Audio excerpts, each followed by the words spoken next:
તો વરસાદને લઈ ચિરાગ શાહે આગાહી વ્યક્ત કરી છે। બંગાળની ખાડીમાં લો પ્રેશરની સિસ્ટમ બની છે। સિસ્ટમ મધ્યપ્રદેશથી ઉત્તર ભારત તરફ જશે। સિસ્ટમથી પૂર્વ ગુજરાતમાં વરસાદની શક્યતાઓ વ્યક્ત કરવામાં આવી છે। આ તરફ બનાસકાંઠા, દાહોદ, પંચમહાલમાં વરસાદની આગાહી। વડોદરા સહિતના વિસ્તારોમાં વરસાદ પડી શકે।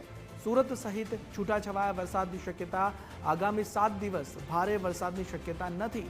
મોટાભાગની સિસ્ટમ ગુજરાત સુધી નથી પહોંચી। ગુજરાતમાં પૂરતા ભેજના અભાવે વરસાદ ઘટી ગયો છે। સુપર અલ્નિનોની અસરથી વરસાદ ઘટ્યો છે।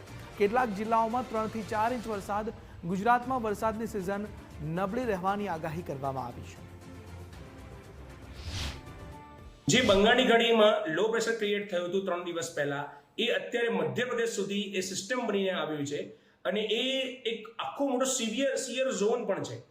તો પણ મધ્યપ્રદેશ સુધી આવીને એ અટકી ગયું છે, પણ એ ગુજરાતમાં નથી આવવાનું અને એ સીધું ત્યાંથી ઉપર પ્રયાણ કરીને એટલે ઉત્તર પ્રદેશ તરફ એ જતું રહેવાનું છે। રાજસ્થાનને પણ ટચ નથી કરવાનું। તો ગુજરાતની અંદર નહીં આવે તો ગુજરાતના કયા વિસ્તારમાં વરસાદ પડવાની સંભાવના છે?